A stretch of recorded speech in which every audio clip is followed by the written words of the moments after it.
नमस्कार दोस्तों, एक बार फिर से आप सबका बहुत बहुत स्वागत है YouTube channel easy math bye जीवन शर्मा में। दोस्तों आज का अपना जो चैप्टर है वो कक्षा 8वीं के लिए बहुत ही ज़्यादा इंपॉर्टेंट है और आज हम पढ़ेंगे दोस्तों 8वीं कक्षा का पहला अध्याय यानी प्रश्नमाला 1.2 और उसके करेंगे दोस्तों कुछ महत्वपूर्ण प्रश्न यानी प्रश्न संख्या 2, 3, 4 और 6। दोस्तों इससे पहले हम इस अध्याय से संबंधित वीडियोज़ ला चुके हैं। अगर आपने अभी तक वो वीडियोज़ नहीं देखी है तो सभी की लिंक हम नीचे डिस्क्रिप्शन में दे रहे हैं, उन वीडियोज़ को भी ज़रूर देखिएगा दोस्तों। तो चलिए बढ़ते हैं आज के इस महत्वपूर्ण चैप्टर की तरफ और मिलते हैं वीडियो के अंत में।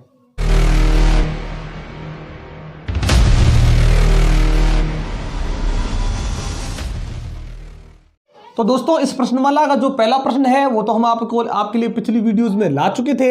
इस वीडियो में हम करेंगे इसका दूसरा प्रश्न और इसके आगे के कुछ महत्वपूर्ण प्रश्न। तो दूसरा जो प्रश्न है दोस्तों उसमें क्या लिखा है कि भाई -2.2/11, -5/11, -9/11 इन तीनों को संख्या रेखा पर दर्शाना है। ध्यान रखें दोस्तों, किसी भी भिन्न यानी भिन्न के रूप में कोई संख्या हो और ये एक परिमेय संख्या है और वो भी हम देख रहे हैं कि आगे माइनस लगा है, मतलब ये ऋणात्मक परिमेय संख्या है। और किसी भी ऋणात्मक परिमेय संख्या को जो पूर्ण नहीं है, ये देखिए पूर्ण नहीं है ना, -2/11 है, ये एक पूरी संख्या नहीं है, इसे संख्या रेखा पर कैसे दर्शाएं? क्योंकि जो पूरी संख्या होती है वो तो होती ही है संख्या रेखा पर। हम देख सकते हैं जैसे ये एक संख्या रेखा है मान लीजिए, ठीक है।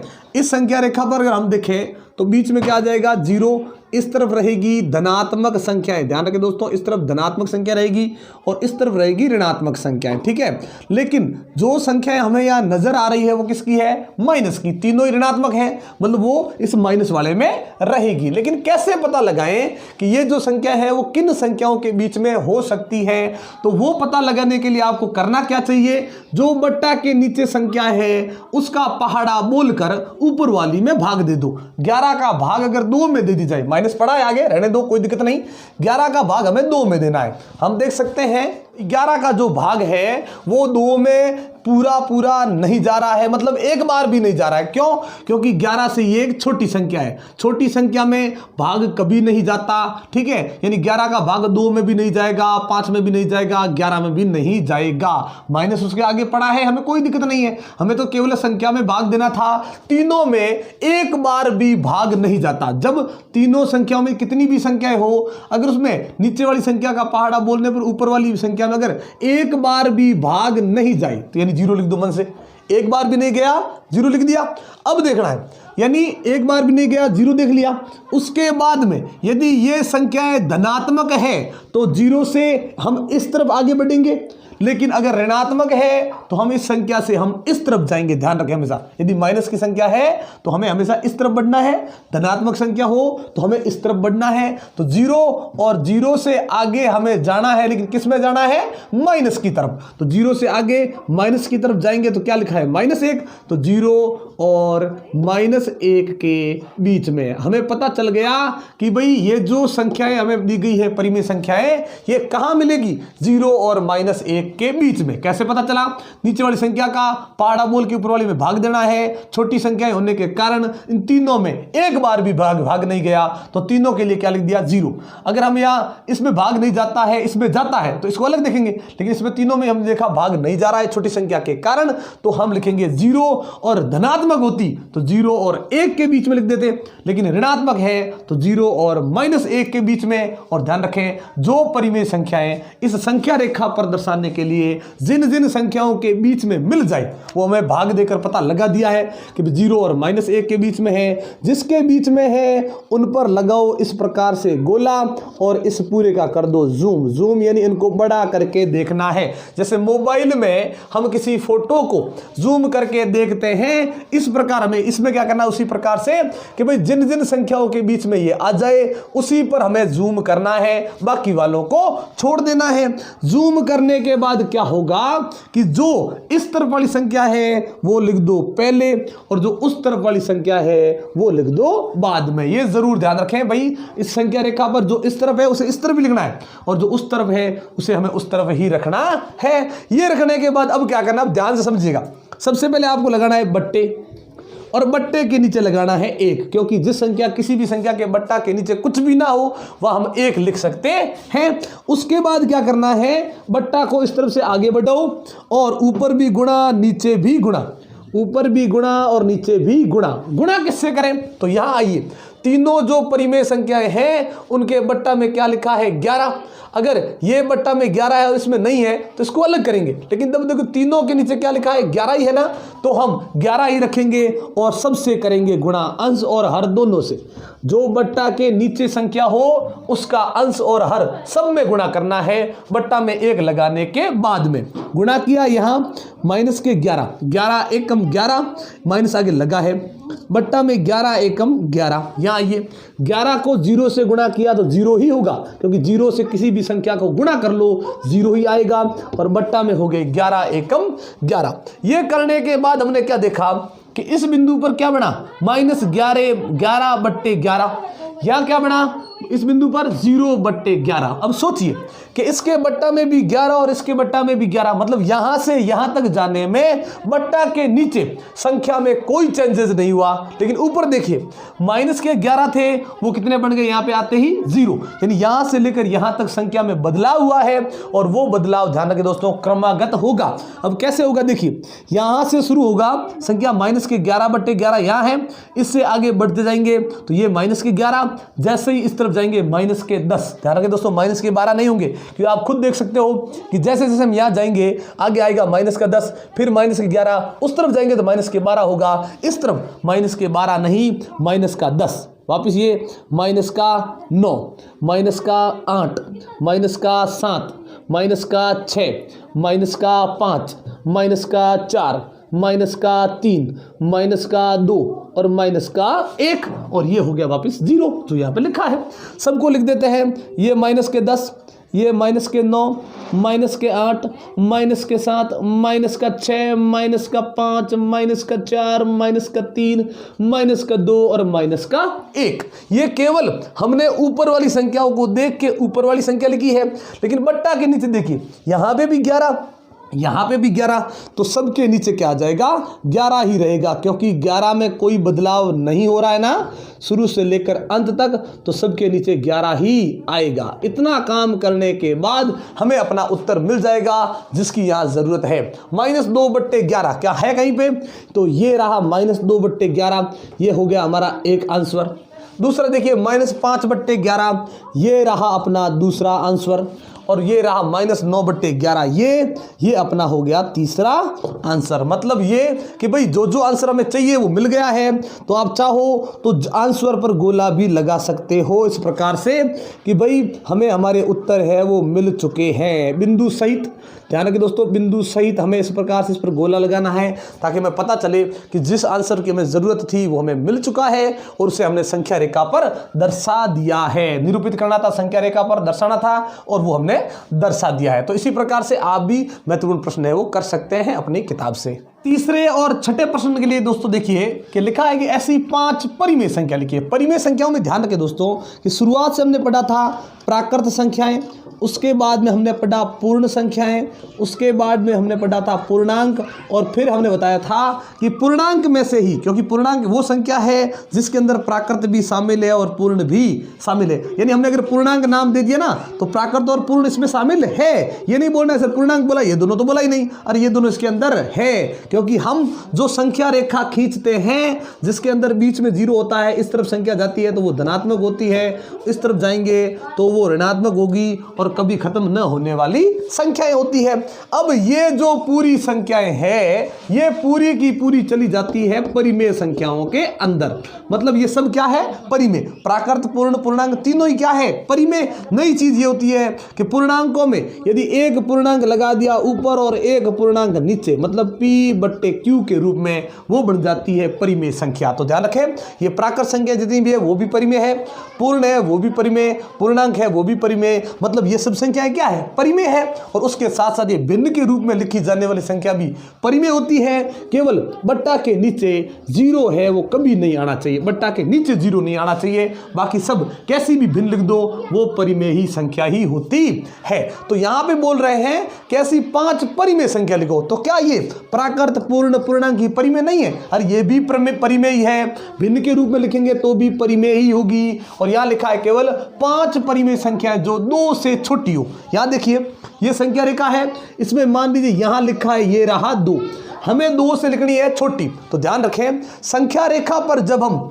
इस तरफ जाएंगे तो संख्या क्या हो जाएगी, बड़ी। ये मांग रहा है 2 से छोटी, तो 2 से छोटी हमें यहां इस तरफ जाएंगे तो 2 से छोटी हमें अनेक संख्याएं मिलेगी और हमें उनमें से 5 परिमेय संख्या लिखनी है। तो ये नहीं सोचना है दोस्तों कि भाई मैं जो उत्तर कर रहा हूं वो सही होगा और आप करोगे वो गलत होगा। देखिए, अगर आप तरीका सही कर रहे हो तो आपका उत्तर भी सही ही होगा, क्योंकि हमें केवल 5 परिमेय संख्याएं बोली है और हो सकता है मैंने जो 5 लिखी वो अलग हो, आप जो 5 लिखो वो अलग हो, लेकिन तरीका सेम होना चाहिए। ये नहीं कि मैंने 5 इस तरफ लिखी, आपने 5 उस तरफ लिख दी और आप बोलोगे सर सही नहीं होगी। सही दोस्तों, सही कब होगी, जब 2 से आप संख्या रेखा पर बाईं तरफ जाओगे, दाईं तरफ नहीं जाना है दोस्तों, क्योंकि अगर हम दाईं तरफ जाएंगे संख्या छोटी नहीं बड़ी मिलेगी, अगर आप बाईं तरफ जाओगे तो ही हमें संख्या छोटी मिलेगी। तो छोटी लिखनी है 2 से छोटी लिखना शुरू करते हैं। हमने लिखी, मान लीजिए इसके आंसर के अंदर लिखी मैंने 1, फिर हमने लिखा 0, फिर मैंने लिखा -1, फिर लिखा -2, फिर लिखा -3।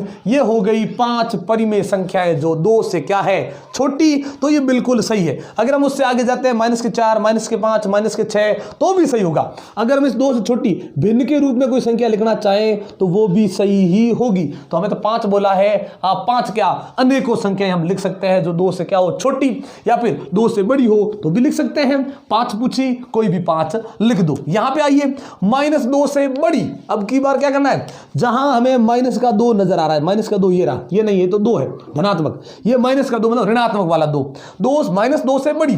अब हमने पहले बताया कि इस किसी भी संख्या से हमेशा दाईं तरफ हमें बड़ी संख्या मिलेगी, यानी हम अब कहां जाएंगे, दाईं तरफ जाएंगे और बड़ी हमें 5 परिमेय संख्या लिखनी है।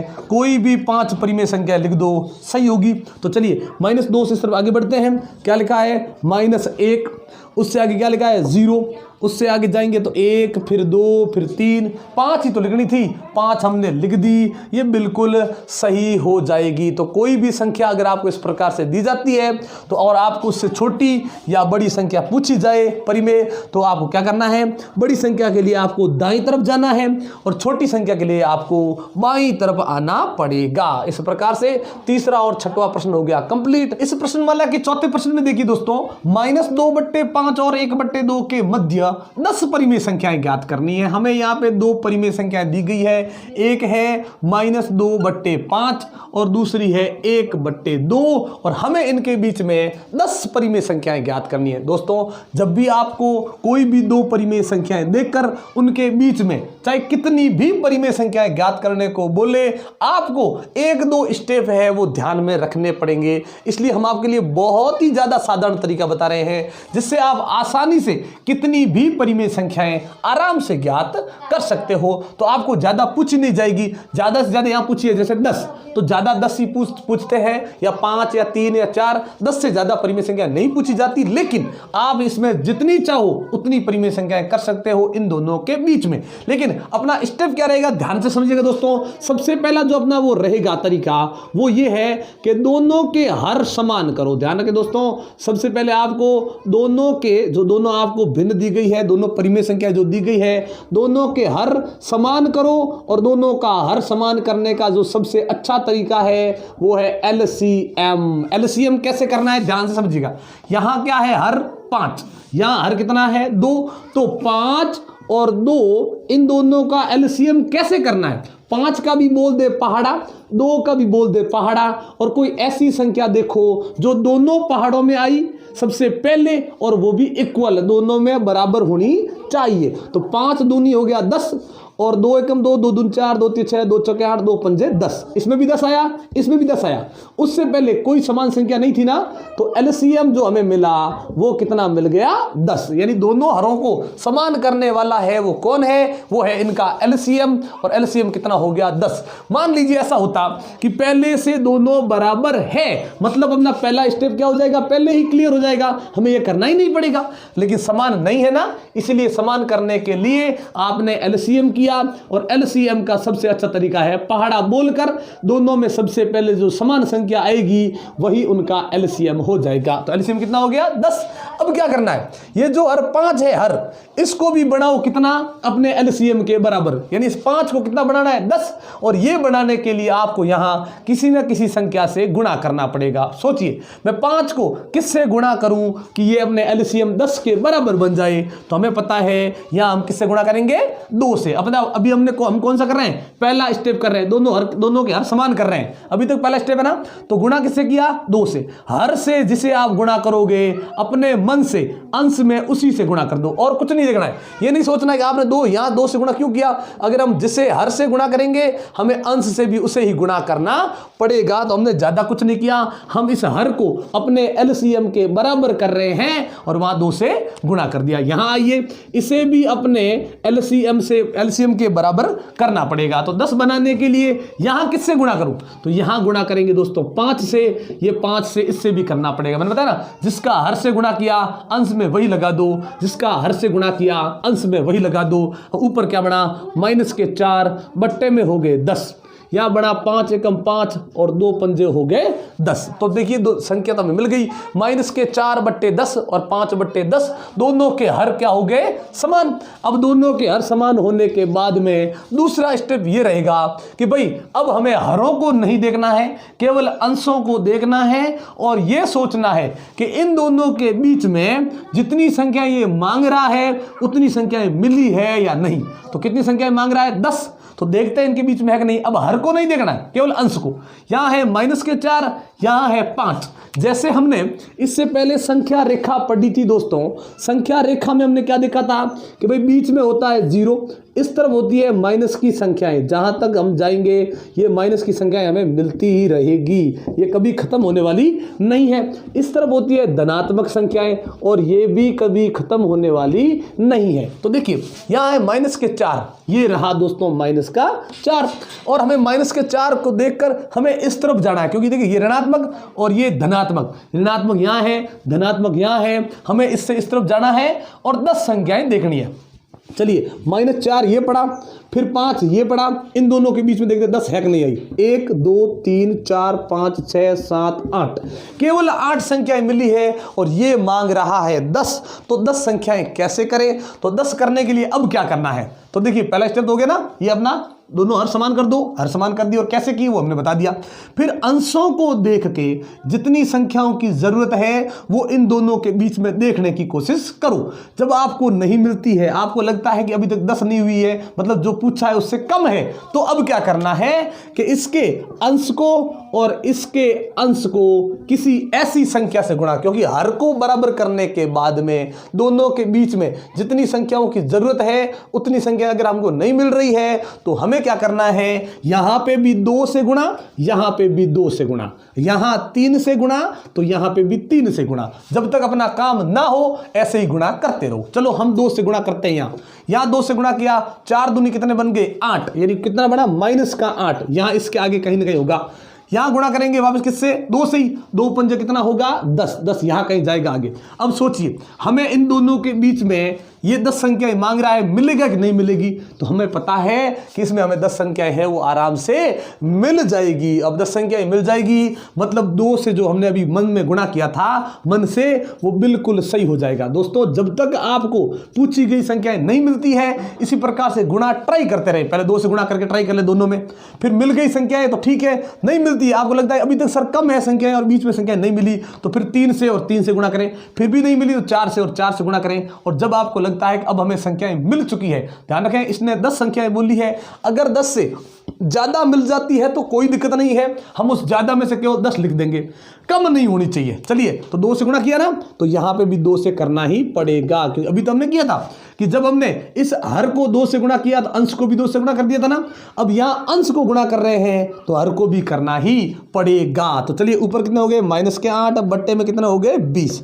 चलिए यहां देखिए 5 दूनी 10 और 10 दूनी कितने हो गए 20। अब बट्टा के नीचे तो हमेशा समान संख्या होनी चाहिए, वो पहले ही बोल रहा था समान है अभी तक, लेकिन बीच में हमें 10 संख्याएं मिल गई है ना, 10 से ज्यादा ही मिली है तो हमारी ये सही होगी और 10 इसमें से हम लिख देंगे। तो लिखेंगे ये कि -2/5 और 1/2 के बीच 10 परिमेय संख्याएं, हमें तो केवल 10 लिखनी है, तो कोई भी 10 लिख दो। अगर 10 से ज़्यादा है तो जो हम लिखेंगे वो बिल्कुल सही ही होगी। तो 10 परिमेय संख्या हम लिख रहे हैं दोनों के बीच में। तो यहाँ से मैं शुरू कर रहा हूँ -9/20। क्या है दोस्तों, ये सही होगा? नहीं। अगर आपने -9/20 लिख दिया तो बिल्कुल गलत हो जाएगा दोस्तों, मत करना। क्योंकि हम संख्या रेखा पर देख सकते हैं कि -8 हम यहां से शुरू करके धनात्मक की तरफ जा रहे हैं, तो -8 इस तरफ -9 हो ही नहीं सकता। हम इस तरफ जाएं तो -9 होगा। इसलिए दोस्तों ये नहीं लिखना है आपको क्या लिखना है? -7/20। बट्टा में ये रखना संख्या। वापिस उससे आगे -6/20, फिर -5/20। ऐसे लिखते लिखते हमें दोस्तों 10 संख्याएं हैं वो यहाँ पे लिखनी है। चलिए लिखते हैं भाई, -4/20, वापिस -3/20, -2/20, -1/20। अब क्या आएगा दोस्तों? 0/20, क्योंकि माइनस में संख्याएं पूरी हो गई है ना। अब 0 आएगा तो कितनी संख्याएं आप हम देख सकते हैं कितनी होगी? 8 संख्याएं तो हो चुकी हैं।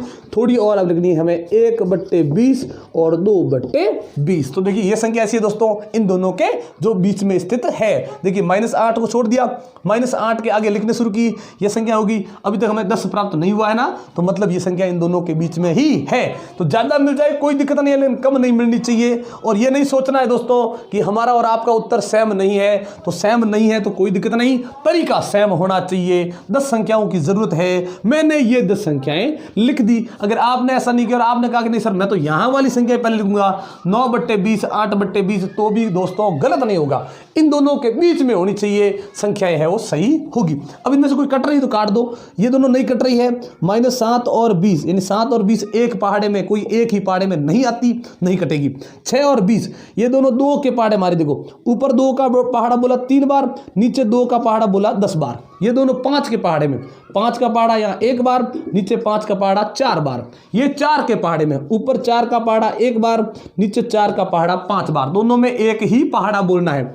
ऊपर वाली संख्या 3 के पहाड़े में आ रही है, लेकिन ये 3 के पहाड़े में नहीं आ रही है तो नहीं कटेगी।